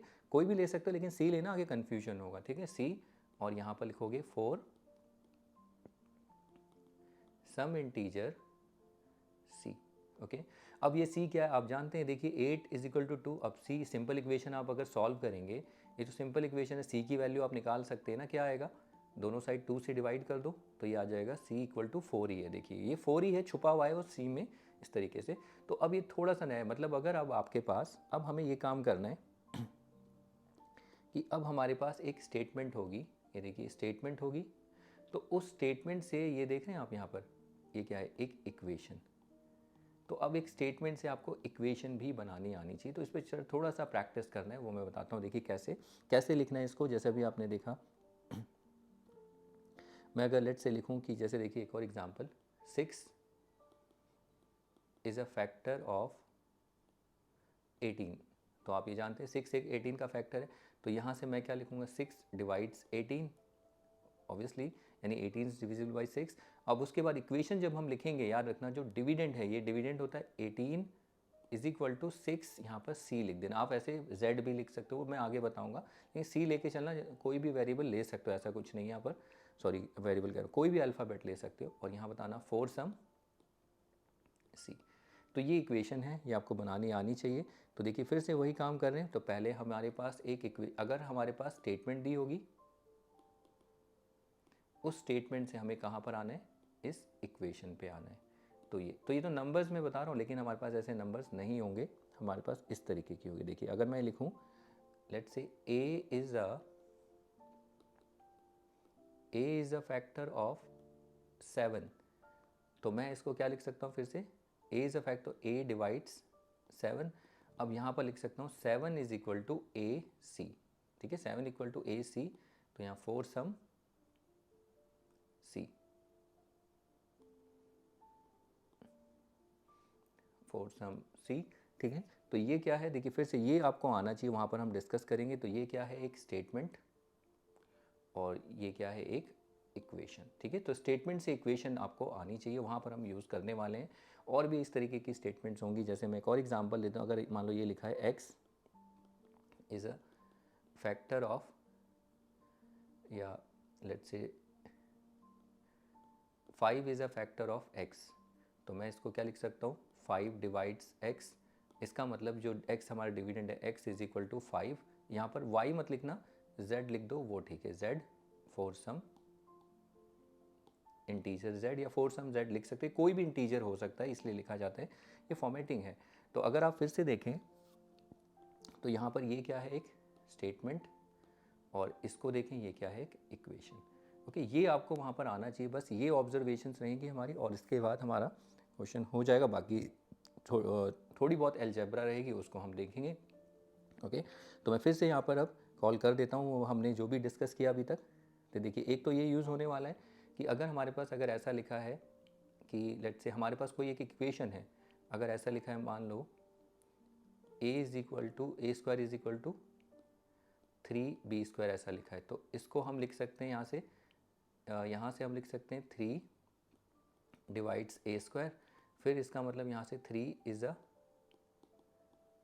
फैक्टर ऑफ a², फिर अगला आगे कंटिन्यू करेंगे, 3 is a factor of a। एक तो इसको यूज़ करेंगे, इस ऑब्जर्वेशन को। तो जब भी हमारे पास ऐसी इक्वेशन आएगी, तो वहाँ पर हम उसको इस तरीके से कंटिन्यू करेंगे। फिर दूसरा, हम पहला ऑब्जर्वेशन हमारा ये हो जाएगा, और दूसरा ऑब्जर्वेशन जो हमारा होगा, इसको मैं साइड में ही रखूँगा, कि अगर हमारे पास कोई स्टेटमेंट होगी, जैसे मान लीजिए ये स्टेटमेंट ही है, 3 is a factor of a, मान लीजिए। अब यहाँ से मैं इक्वेशन बनानी, तो इसका मतलब क्या होगा, 3 डिवाइड्स a, फिर उसके बाद a is equal to 3c for some integer c, बस। तो ये देखिए आप यहाँ पर ये क्या है, स्टेटमेंट, और ये क्या है, इक्वेशन। तो स्टेटमेंट से हम इक्वेशन पे आए। दूसरा अगर हम देखें यहाँ पर, ये क्या है, एक इक्वेशन, और इक्वेशन से हम कहाँ पर आए, स्टेटमेंट। तो ये हमें यूज़ करने वाले हैं ऑब्जर्वेशन दोनों को। तो इन दोनों को मैं कॉपी कर लेता हूँ साइड में। अब हम अपना जो प्रॉब्लम है, प्रूफ स्टार्ट कर सकते हैं, कि √2 और √3 को प्रूफ करेंगे कि रैशनल नंबर है या नहीं, वो देखेंगे कैसे। और वो जो प्रूफ होगा, वो होगा कॉन्ट्रडिक्शन मेथड से, जैसे कि आपने इससे पहले भी एक देखा है, जहाँ पर हमने ये 4 raise to the power n, 12 raise to the power n, 8 raise to the power n को प्रूफ किया था कि ये नेवर एंड विद डिजिट 0 और 5, ठीक है। तो इसको हमने कॉन्ट्रडिक्शन मेथड से प्रूफ किया था, तो वही सेम मेथड हम इसमें यूज़ करने वाले, ठीक है। इन ऑब्जर्वेशंस को मैं वहाँ पर यूज़ करूँगा, दिखाऊंगा आपको कैसे, लेकिन इनके लिए आपको थोड़ा प्रैक्टिस चाहिए, थोड़ा नहीं बहुत प्रैक्टिस चाहिए, ऐसा नहीं कि एकदम से आ जाएगा। प्रैक्टिस करेंगे, लेकिन सब में वो रिपीटेड, वो स्टेप फॉर्मेट सब कुछ रिपीट रहेगा, ओके, एज इट इज़ ही रहेगा, वो रिपीट करते रहेंगे, आप प्रैक्टिस करना। तो चलिए अब इसके बाद उसको स्टार्ट करते हैं, और इन ऑब्जर्वेशन को थोड़ा सा देखना भी है, ठीक है। तो चलिए अब इसके बाद अपना सोल्यूशन स्टार्ट करते हैं। तो चलिए देखिए प्रूफ स्टार्ट करते हैं रैशनलिटी का। तो देखिए ये पहला प्रॉब्लम है, जो एज इट इज़ आ जाता है question, proof that √2 is an irrational number. ये ऐसे भी ये NCERT से मैंने पिक किया है क्वेश्चन, तो ये थ्योरम भी आपको दिखेगी। तो ये क्वेश्चन अगर आएगा आपका 3 या 4 मार्क्स की वेटेज लेता ही है। तो रैशनलिटी पे ये क्वेश्चन आते ही हैं, आपको टेस्ट में भी देखने को मिल जाएंगे। तो इनको हम प्रूफ कैसे करेंगे कि देखिए हम जानते हैं रूट 2 इरेशनल होता है क्योंकि यहाँ पर रूट के अंदर जो भी नंबर अगर प्राइम है तो इरेशनल हो गई। तो इनके लिए कुछ स्टेप्स हैं, वो आपको थोड़े से याद रखते हैं, और कुछ अलजेब्रा है वो भी आप देखेंगे।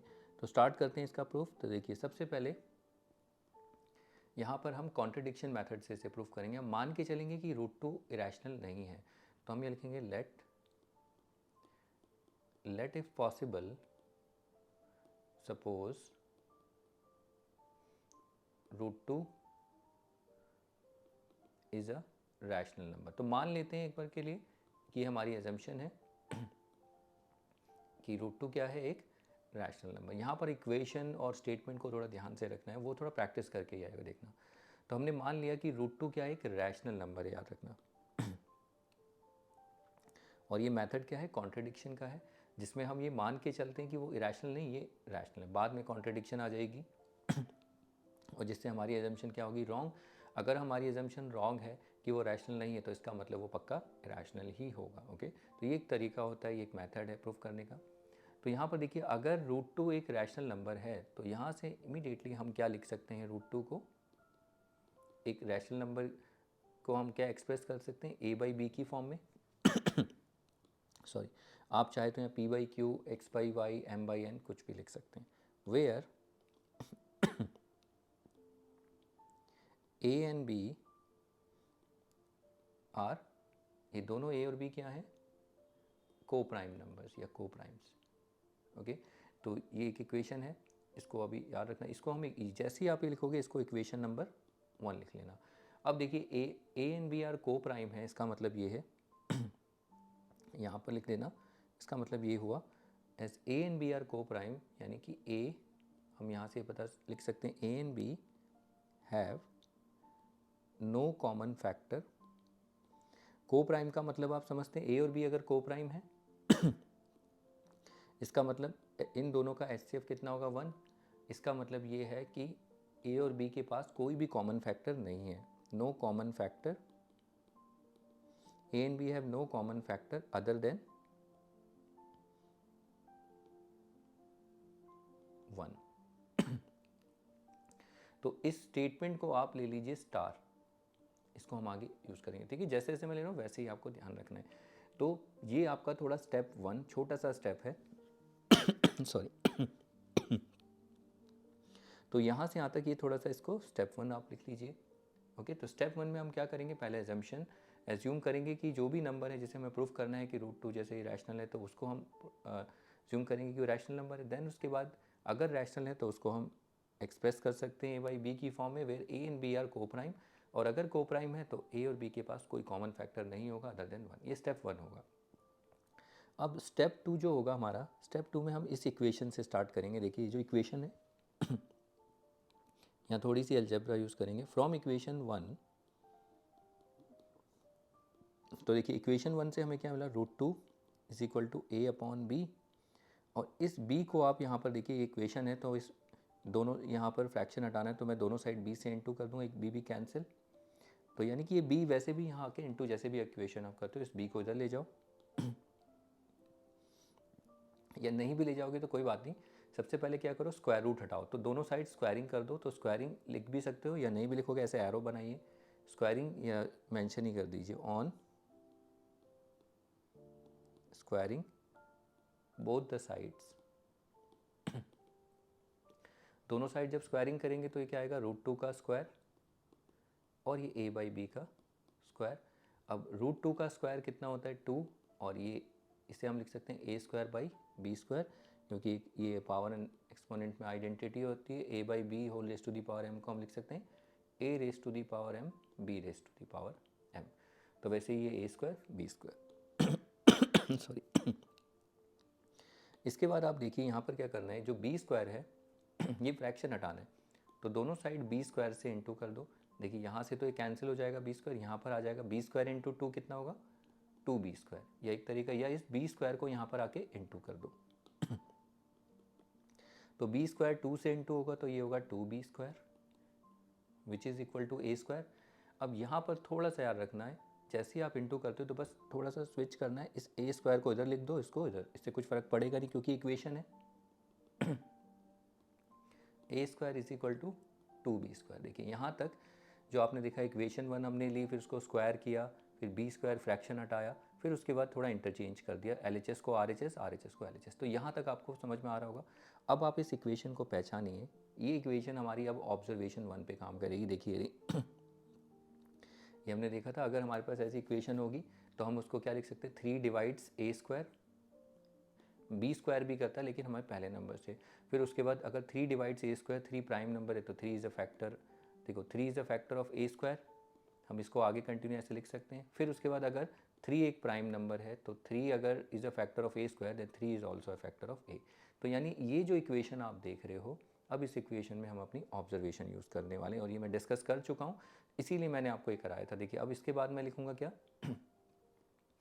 2 डिवाइड्स a स्क्वायर, ओके ये ऑब्जर्वेशन से। अगर 2 डिवाइड्स a स्क्वायर है तो मैं लिख सकता हूँ 2 is a factor of a square.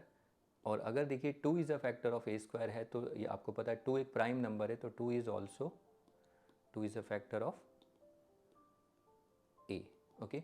तो यहाँ तक ये हमारा स्टेप 2 ख़त्म हो जाता है। तो ये स्टेप 2 आप देखिए यहाँ से, ये था हमारा स्टेप 2। तो स्टेप 2 आपने देखा यहाँ पर, और यहाँ से यहाँ तक अगर मैं आपको बताऊँ इस इक्वेशन से यहाँ से हमने ऑब्जर्वेशन 1 यूज़ की, बताने की ज़रूरत नहीं है, लेकिन अगर मैं दिखाऊँ तो ये देखिए ये रही ऑब्जर्वेशन, ओके। यही हम लास्ट जितना भी पिछले हमने रिजल्ट ऑब्जर्वेशन बनाई थी उसी को हम कंटिन्यू कर रहे थे, डिस्कस कर रहे थे। तो इसको मैंने यूज़ किया यहाँ पर, अगर आपको थोड़ा समझ में आया होगा, ओके। तो ये हो गया। तो यहाँ तक आपको ये देखना है, ये स्टेप 2 रहेगा। लेकिन अब यहाँ पर इक्वेशंस का ध्यान रखना है आपको। देखिए तो पहली इक्वेशन मैं यहाँ पर, ये इक्वेशन 1, दूसरा आपको ये स्टेटमेंट स्टार, तीसरी इक्वेशन जो होगी आपकी, ये जो स्क्वायर करके आप ये लिखते हो ना, सॉरी ये वाली इक्वेशन जो है, ये इक्वेशन आपकी, सॉरी सेकंड इक्वेशन होगी, इसको याद रखना। मैं इसको हाईलाइट कर लेता हूँ, दिस इक्वेशन, ओके। तो एक इक्वेशन ये हुई, देखिए पहली इक्वेशन ये रही, और दूसरी इक्वेशन आप देख रहे हैं फर्स्ट इक्वेशन, और इसको यूज़ करने वाले हैं, इसको याद रखना है। कहाँ यूज़ करेंगे वो देखेंगे। तो और फिर ये इक्वेशन 2 है, ये इक्वेशन तो नहीं है, इसको ऐसे थर्ड ले लो स्टेटमेंट, कोई बात नहीं, इसको ऐसे यहाँ पर इसको थर्ड ले लो, इसकी जरूरत पड़ेगी। तो मैं इसको हटा देता हूँ, ये जो मैंने, ये थर्ड रहेगा, बस ये थोड़ा सा प्रैक्टिस करके आएगा, ठीक है। इसकी जरूरत क्यों पड़ेगी मैं आगे बताऊँगा। तो ये स्टेप 2 हो गया। अब स्टेप थर्ड देखिए, स्टेप थर्ड अब हम यहाँ से स्टार्ट करेंगे, थोड़ा बड़ा है ये सोल्यूशन इसका। तो यहाँ तक हमने 2 स्टेप तक डिस्कस किया। अब थर्ड स्टेप देखिए, थर्ड स्टेप हम यहीं से स्टार्ट करेंगे। देखिए यहाँ पर लिखेंगे एज, देखिए as 2 is a factor of A. ये कर क्या रहे हैं, देखिए यहाँ तक हमने क्या किया था, ये आप देख रहे हो, याद है हम, ये क्या है, एक इक्वेशन है, और यहाँ पर हम क्या है, स्टेटमेंट पे। अब हम क्या कर रहे हैं, हमारे पास हम स्टेटमेंट को यूज़ करें। देखिए ये क्या है, एक स्टेटमेंट है, और इससे हमें पहुँचना है इक्वेशन पे, और फिर से इसके लिए ऑब्जर्वेशन ये वाली 2 ये यूज़ करेंगे। तो देखिए अब यहाँ पर जो आप देख रहे हैं ये स्टेटमेंट है। अब इस स्टेटमेंट से आपको इक्वेशन पे आना है, जो हमने पहले भी डिस्कस किया था, आपने देखा था। देखो यहाँ पर अगर आप जाएँ तो वीडियो को पीछे बैक करके भी देख सकते हैं, जहाँ पर हमने स्टेटमेंट से इक्वेशन बनाई थी, ठीक है। और ये रही वो ऑब्जर्वेशन। अगर ये से देखो कोई नंबर अगर किसी का फैक्टर है तो उसको हम लिख सकते हैं 3 डिवाइड्स ए, एंड देन उसके बाद हम लिख सकते हैं उस इक्वेशन को, जो डिविडेंड होगा यहाँ पर, a is equal to 3c for some c। तो इसी ऑब्जर्वेशन को हम यहाँ यूज़ करने वाले हैं।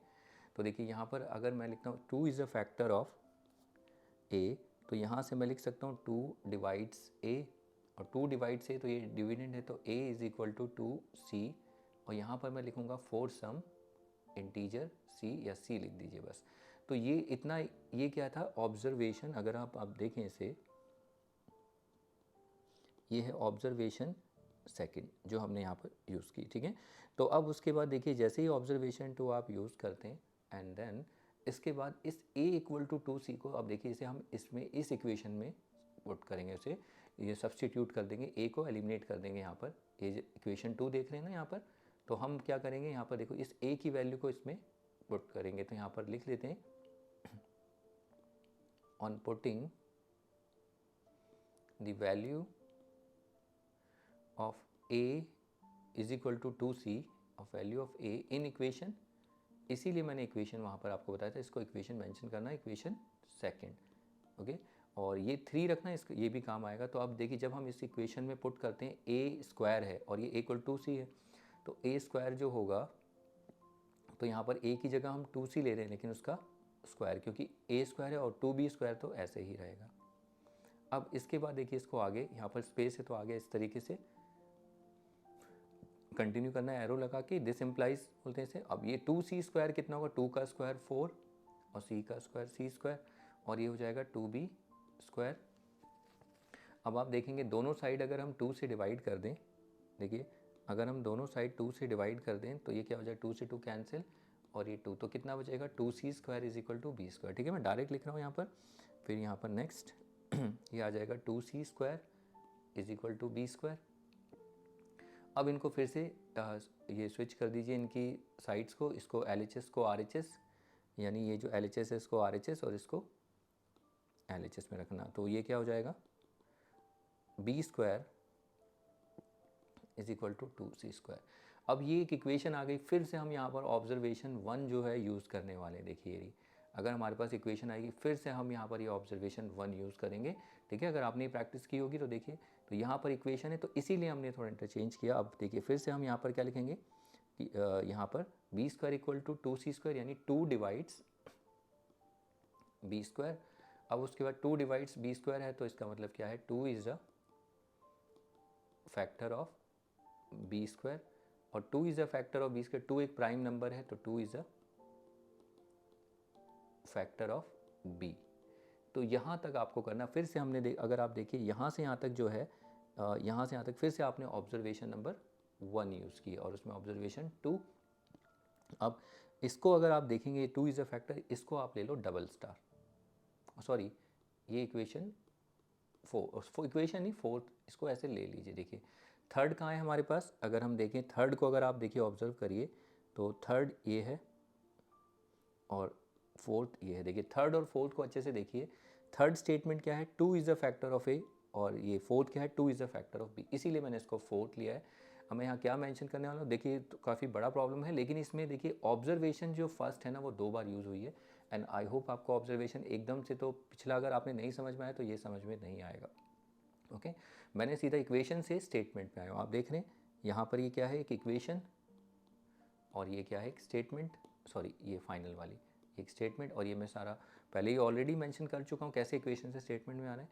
अब आप ज़रा देखो थर्ड को, देखो थर्ड स्टेटमेंट क्या कहती है कि 2 is the factor of A. Fourth statement को अगर आप देखें ये क्या बताती है कि 2 is the factor of B. इसका मतलब थर्ड और फोर्थ से हम ये कह सकते हैं 2 जो है, 2 ए का भी फैक्टर है, 2 बी का भी फैक्टर है। इसका मतलब थर्ड एंड फोर्थ से हम कह सकते हैं 2 is a common factor of A and B. 2 दोनों का कॉमन फैक्टर हो गया, तो यहाँ पर हम लिखेंगे यहाँ पर ये था स्टेप नंबर, सॉरी यहाँ से यहाँ तक स्टेप 2 था, और फिर यहाँ से हमने जो स्टार्ट किया ये था स्टेप थर्ड। ठीक है, बड़ी प्रॉब्लम कोई बात नहीं। अब स्टेप 4 हमारा लास्ट स्टेप होगा। अब यहाँ पर देखिए हम लिखेंगे from third statement, third and fourth, third और फोर्थ ही है ना, देखते हैं थर्ड और fourth, yes third and fourth, हम ये कह सकते हैं 2 is a common factor, 2 is the common factor of A and B, या A and B have common factor as 2, ये भी लिख सकते हो। तो मैं इसको ले लेता हूँ डबल स्टार। देखिए स्टार एक हमने पहले से ही ली थी, याद है, वो इसलिए ली थी। अगर आप देखें स्टार, देखिए स्टार स्टेटमेंट को अगर आप पढ़ें तो मैं इसको दूसरे कलर से हाईलाइट करता हूँ। यहाँ पर देखिए स्टार स्टेटमेंट को आप पढ़िए, ये क्या कहती है, ए और बी के पास कोई कॉमन फैक्टर नहीं है 1 के अलावा। और डबल स्टार पे आइए, देखिए डबल स्टार स्टेटमेंट को पढ़िए, यहाँ पर ये क्या कहती है स्टेटमेंट कि 2 is a common factor of both A and B. तो देखिए स्टार स्टेटमेंट जो हमें ये बताती है कि ए और बी का कोई कॉमन फैक्टर नहीं है 1 के अलावा, और ये वाली statement star double star statement हमें बताती है कि 2 ए और बी के पास कॉमन फैक्टर है। तो ये क्या सिचुएशन है, फिर से ये कॉन्ट्रडिक्शन है। देखो दोनों स्टेटमेंट एक दूसरे को गलत प्रूव कर रही हैं, तो ये इसे कहते हैं कॉन्ट्रडिक्शन का आना। This is what we call a contradiction. तो अब हम यहाँ पर लिखेंगे next star and double star contradicts each other, दोनों एक दूसरे को कॉन्ट्रडिक्ट कर रही हैं और दस इस प्रकार हमारी जो एजम्पशन होगी और एजम्पशन वो क्या हो गई, वो सही है गलत है। हमारी एजम्पशन क्या थी, हमारी एजम्पशन थी कि जो √2 है वो एक रैशनल नंबर है, लेकिन हमारी एजम्पशन जो थी वो जो हमने एज्यूम किया वो क्या हो गई, और एजम्पशन वाज रॉन्ग, वो गलत हो गई। अगर हमारी एजम्पशन गलत हो गई इसका मतलब जो हमने माना था कि √2 एक रैशनल नंबर है, हेंस √2 रैशनल नहीं है, तो क्या होगा, hence √2 is an irrational number. तो ये हमारा फाइनल प्रूफ होता है। और फिर ये जो कॉन्ट्रडिक्शन में यहाँ थोड़ा सा हम स्टेटमेंट और देते हैं, ये स्टेप 4 हो जाएगा। तो 4 स्टेप में आपको ख़त्म करना है। तो देखिए ये बहुत फिर से मैं एक बार आपको बता दूँ, एक बार सॉरी तो देखिए स्टेप 1 में हमने क्या देखा, स्टेप 1 बहुत छोटा सा है, वहाँ पर हमें एज्यूम करना है कि जिसको हमें प्रूफ करना है इरैशनल है वो रैशनल नंबर है। फिर उसके बाद रैशनल नंबर तो उसको हम एक्सप्रेस कर सकते हैं a/b फॉर्म में, और वेयर a b आर को प्राइम। अगर ये को प्राइम है तो इसका मतलब a और b के पास कोई कॉमन फैक्टर नहीं होगा अदर देन 1। और इसको स्टार क्यों लेना अब आपको समझ में आ गया, वो प्रैक्टिस करोगे हो जाएगा, ऐसा नहीं है कि एकदम से आएगा, प्रैक्टिस करके ही आएगा। और फिर उसके बाद स्टेप 2 में हम क्या करेंगे, इक्वेशन 1 को ही स्टार्ट लेके चलेंगे, फिर उसको लिखेंगे, फिर स्क्वायरिंग कर देंगे दोनों साइड। स्क्वायरिंग करने पर आप देखिए स्क्वायरिंग की, फिर b को इधर ले जाइए, फिर दोबारा से यहाँ स्विच करना है, a² को इधर, b² को इधर। फिर यहाँ पर आते ही इक्वेशन से अब आपको याद रखना है स्टेटमेंट पे आना है, वो हमने डिस्कस किया था।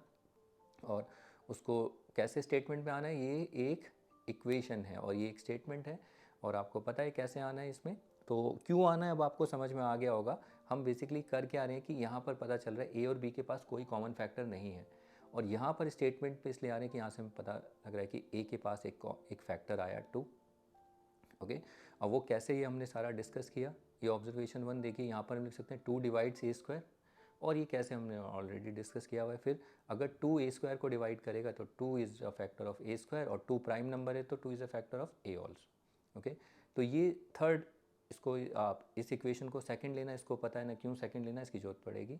और जैसे ही 2 is a factor of a आए तो उसको थर्ड आप ले लेना, इसकी भी जरूरत पड़ेगी। फिर उसके बाद स्टेप थर्ड जब हम स्टार्ट करेंगे, याद रखना स्टेप थर्ड यहीं से स्टार्ट करना है। ये जो स्टेटमेंट है इसी स्टेटमेंट को यहाँ कंटिन्यू कर देना है, as 2 is a factor of a। अब यहाँ से आपको स्टेटमेंट से क्या बनानी है, इक्वेशन। ये देखिए, ये लिखना नहीं है, ये मैं आपको बता रहा हूँ, स्टेटमेंट से इक्वेशन। तो देखिए 2 is a factor of a, इसका मतलब ये 2 डिवाइड्स a, 2 a को डिवाइड, अगर कोई भी नंबर किसी का फैक्टर है वो उसको डिवाइड करेगा। फिर इक्वेशन, ये क्या है, डिविडेंड, a क्या है, एक डिविडेंड, डिविडेंड इज, और डिवाइड करेगा तो रिमाइंडर यहाँ 0 होगा, तो a is equal to 2c।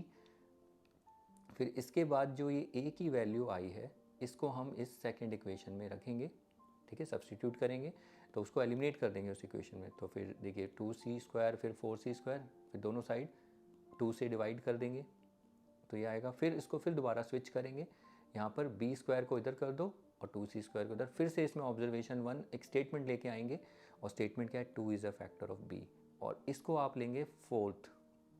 Okay, अब आप समझ गए, देखिए 2 is a factor of a, 2 is a factor of b, ये दो स्टेटमेंट आई। तो यहाँ से हमें क्या पता चलता है, from third and fourth 2 is a common factor of both a and b। और ये डबल स्टार स्टेटमेंट होगी, क्योंकि स्टार और डबल स्टार दोनों यहाँ पर दिख नहीं रहा होगा, बहुत छोटा सा दिख रहा होगा। देखिए स्टार एंड डबल स्टार दोनों एक दूसरे को कॉन्ट्रडिक्ट कर रही हैं, लिखना star and double star contradict each other, thus our assumption was wrong, hence √2 is an irrational number। तो इस तरीके से हम इसको प्रूफ करेंगे। ये बड़ा प्रूफ है, ये 4 मार्क्स की वेटेज लेता ही है, 4 और 3, तो यहाँ प्रैक्टिस करना। अब इसके बेसिस पे हम जो और प्रॉब्लम्स हैं उसको देखते हैं, लेकिन फिलहाल जब तक आप इसको देखिए, इसके बाद अदर जो होते हैं √5, √3, ये सब कैसे, उसको भी ज़रा डिस्कस कर लेते हैं। चलिए देखिए, इसके बाद अगर ये क्वेश्चन अगर आप प्रैक्टिस कर लेते हैं तो इसके बाद देखिए और भी क्वेश्चंस हैं, जैसे ये एनसीईआरटी के हैं, जैसे प्रूव दैट √3 इज़ इरैशनल, और √5 इज़ इरैशनल, और √7 इज़ इरैशनल, ये सब। तो बस सेम यही प्रोसीजर, सब कुछ स्टेप यही रहेगा। अब चाहे √2 के लिए अगर आपने प्रैक्टिस कर ली है तो वही चीज़ √3 के लिए भी होगी, वही चीज़ √5 के लिए, वही चीज़ √7। स्टेटमेंट सब कुछ वही रहेगा, बस नंबर थोड़ा चेंज होगा। देखिए जैसे मैं आपको दिखाता हूँ यहाँ पर, अगर जैसे यहाँ √3 सपोज करो हम ये √3 इज रैशनल प्रूफ कर रहे हैं, तो यहाँ पर √2 की जगह यहाँ √3 आ जाएगा, फिर यहाँ √2 की जगह बस √3 आएगा। लेकिन जब आप स्क्वायरिंग करेंगे बोथ साइड तो देखिए √3 का स्क्वायर 3 हो जाएगा, बस जहाँ पर 2 है यहाँ पर 3 आ जाएगा। फिर आगे कंटिन्यू करेंगे तो ये 3 है तो ए ये होगा 3 divides a square, 3 is a factor of a square, then 3 is a factor of a। Okay, तो ये एक स्टेटमेंट आपकी ये थर्ड स्टेटमेंट बनेगी। फिर उसके बाद फिर यहाँ से कंटिन्यू करेंगे, जैसे 2 था 2 की जगह 3 आ जाएगा, 3 is a factor of a। फिर यहाँ पर जैसे 2 डिवाइड्स a जो आप लिख रहे हो उसकी जगह 3 डिवाइड्स a लिखोगे। फिर a is equal to 2c की जगह 3c लिखोगे, और फिर उसके बाद इस 3c को आप यहाँ पर इस इक्वेशन में पुट करोगे, किस में, इस इक्वेशन में। ओके, तो यहाँ पर जैसे a स्क्वायर है तो उसकी जगह आप 2c की जगह ये जो 2c है इसकी जगह रखेंगे 3c square which is equal, अब यहाँ 2 नहीं होगा याद रखना, यहाँ 3c था ना, तो a इक्वल टू 3c। तो इस इक्वेशन को अगर आप देखेंगे ये इक्वेशन होगी a square is equal to 3b square, sorry. तो यहाँ पर अगर आप देखेंगे तो a इक्वल टू 2c नहीं 3c रखना है इस इक्वेशन में, इसमें रखेंगे तो ये 3c का स्क्वायर 3b का स्क्वायर, तो 3c स्क्वायर कितना हुआ 9c स्क्वायर, और ये 3b स्क्वायर। अब दोनों साइड 3 से डिवाइड कर दोगे तो ये आ जाएगा 3c square equal to b square. तो बस वही सब कुछ वैसा ही रहने वाला है, बस यहाँ पर 2 की जगह 3 आ जाएगा। एंड देन फिर उसके बाद देखिए यहाँ पर 3c स्क्वायर, फिर से वही इक्वेशन से स्टेटमेंट, तो b square is equal to 3c square, थोड़ा इधर उधर इंटरचेंज करेंगे साइड्स को। फिर यहाँ पर 3 divides b square, 3 is a factor of b square, 3 एक प्राइम नंबर है तो 3 is a factor of p। अब आप देखेंगे कि स्टार और थर्ड यहाँ पर भी 3 होगा, 3 is a factor of a, और यहाँ 3 is a factor of b। तो यहाँ पर लिखेंगे तो यहाँ पर 2 की जगह 3 आ जाएगा, बस 3 is a common factor of a and b। तो आप देखेंगे स्टार जो होगा, स्टार क्या बताती है कि a और b के पास कोई कॉमन फैक्टर नहीं है 1 के अलावा, और डबल स्टार से आपको पता चलेगा कि 3 इज़ अ कॉमन, लेकिन 3 एक कॉमन फैक्टर है। इसका मतलब फिर ये तो सब कुछ सेम रहेगा, मतलब star and double star contradict each other, जो हमारी एजम्पशन होगी वो गलत हो गई है। तो √2 की जगह बस √3 इज़ एन इरेशनल नंबर, बस ये हमें लास्ट में करना है। तो स्टेप सब में वही रहेंगे, लेकिन थोड़ा बहुत आपको स्क्वायरिंग करते समय ध्यान रखना है, और जब सब्सटीट्यूट करेंगे उस चीज़ का ध्यान रखना है। 3 हो गया। ऐसे ही √5 को भी अगर हम देखें तो यहाँ पर √2 की जगह √5 होगा, √2 की जगह यहाँ √5 होगा। जब स्क्वायरिंग करेंगे आप तो यहाँ पर 5 आ जाएगा, यहाँ 5। तो ये जो इक्वेशन है आपकी, तो ये यहाँ पर 5, फिर इक्वेशन से आप स्टेटमेंट पे आएंगे तो यहाँ 2 की जगह 5 divides a square, 5 is a factor of a square, 5 is a factor of a। देखिए बस नंबर थोड़ा चेंज होगा, सब कुछ स्टेप वही है, कुछ भी चेंज नहीं होगा। तो ये आपको थोड़ा प्रैक्टिस करना है इसको, तो स्टेप आपको समझने किसके बाद कौन सा स्टेप है ये मैं सारा मेंशन कर चुका हूँ। तो अब देखिए 5 is a factor of a, फिर यहाँ से स्टेटमेंट से इक्वेशन, तो 5 divides a, 5 is equal to, sorry इसको लिखेंगे a is equal to 5c। फिर उसके बाद ऑन पुटिंग द वैल्यू, अब देखिए ये जो a इक्वल टू 2c है इसकी जगह हम 5c, और ये जो इक्वेशन है ये a square is equal to ये 5b स्क्वायर होगा। तो हम इस 5c को इसमें रखेंगे तो ये 5c का स्क्वायर 5b स्क्वायर, फिर 25c स्क्वायर और ये 5b स्क्वायर, फिर दोनों साइड 5 से डिवाइड कर दोगे तो ये 5c square is equal to b square. ठीक है, अब यहाँ से फिर से इंटरचेंज करोगे, b square equal to 5c square, देखिए ये रहा, तो 2 की जगह 5। अब उसके बाद आपको पता है फिर से स्टेटमेंट बनानी है, b square is equal to 5c square, तो यानी कि 5c स्क्वायर यानी 5 डिवाइड्स b स्क्वायर, यानी 5 इज़ अ फैक्टर ऑफ, ये सारा डिस्कस कर चुका हूँ, 5 is a factor of b। फिर से वही स्टेटमेंट थर्ड और फोर्थ से देखिए, थर्ड में क्या है कि 2 की जगह 5 आ जाएगा, यहाँ भी 2 की जगह 5, यानी 5 a का फैक्टर है, 5 b का फैक्टर, यानी 2 की जगह 5 is a common factor of a and b। फिर से ये सेम रहेगा, स्टार एंड डबल स्टार आपको होता है कॉन्ट्रडिक्ट कर जाएंगे, their assumption was wrong. ठीक है, जो हमने एज्यूम किया होगा वो रॉन्ग हो जाएगा, और √2 की जगह √5 इज़ एन इरेशनल नंबर। तो यहाँ पर सिर्फ नंबर चेंज होगा, याद रखना √2 हो, √5 हो, और इवन √7 हो। तो आप एक का प्रैक्टिस करना, दूसरे को एक बार ट्राई करना। ठीक है, बाकी तो मैं एक्सप्लेन कर चुका हूँ कि क्या क्या इसमें सबका मैंने आपको ऑब्जर्वेशन भी बताया, या प्रैक्टिस करके ही आएगा, तो इसके लिए प्रैक्टिस आपको चाहिए। ठीक है, और मैं एक और आपको बता देता हूँ, इस √2 इज़ एन इरेशनल नंबर, इसको हम दूसरे तरीके से भी कर सकते हैं, इवन और ऑड वाला, एक इवन मतलब जो इवन नंबर्स होते हैं ना उसको हम यूज़ करके कर सकते हैं, लेकिन मैं नहीं करा रहा हूँ, इसलिए नहीं क्योंकि देखिए अगर √2 हो जाता है तो उसमें √3 √5 √7 सारे हो जाएंगे, लेकिन उस मेथड से ज़रूरी नहीं है कि सारे होंगे, उससे सिर्फ ये 2 वाला ही हो पाएगा, √3 √5 वाला नहीं होगा। तो हम क्या करते हैं, इसी फॉर्मेट को लेके चलते हैं जिससे सारे क्वेश्चन हो जाएंगे। ठीक है, तो बस इस क्लास में हम इतना ही करते हैं। क्वेश्चन अभी और भी हैं। नेक्स्ट क्लास में हम और भी ये थे आपके 4 मार्क्स की वेटेज कम से कम लेंगे, 4 या 3। आप ये देखना आपके टेस्ट में आता है ये। ठीक है, सीधा ऐसे ही आ जाता है, proof that √2 is an irrational number, इस तरीके से दे देते हैं। तो √2 भी हो सकता है, √3 भी हो सकता है, √5 भी, रूट कुछ भी हो सकता है, मतलब 2 नहीं आए, कोई भी एक नंबर होगा। और फॉर्मेटिंग आपको मैंने बता दी है, स्टेप सारे आपके सामने हैं, कैसे कैसे स्टेप्स हमने सारे डिस्कस किए हैं। ओके, ये आपको प्रैक्टिस करना पड़ेगा। और क्वेश्चन थे, मैं उसको अगर और ऐड कर दूंगा तो वीडियो की लेंथ और ज़्यादा बड़ी हो जाएगी। तो मैं सोच रहा हूँ और जो रैशनलिटी बेस्ड क्वेश्चन है वो ज़्यादा नहीं, 2 मार्क्स के क्वेश्चंस आते हैं, उनको हम नेक्स्ट क्लास में देखेंगे। ओके, तो इस क्लास में आप इनको अच्छे से प्रैक्टिस कर लेना, बहुत इंपॉर्टेंट है। ओके, और ये प्रैक्टिस से ही आएंगे। अगर नहीं समझ में आता तो देखिए, मैंने ऑब्जर्वेशंस आपको बोली, ऑब्जर्वेशन को ही यूज़ किया है। और थोड़ा सा प्रैक्टिस इसलिए होगी कि मतलब कौन सा स्टेप कब आएगा, कब स्क्वायरिंग करनी है, कब हमें सब्सटीट्यूशन करना है, वो सब आपको प्रैक्टिस करके ही आएगा। ठीक है, इसके लिए प्रैक्टिस करना है। तो इस क्लास में हम इतना ही करते हैं और फिर मिलते हैं नेक्स्ट क्लास में। Okay then, bye.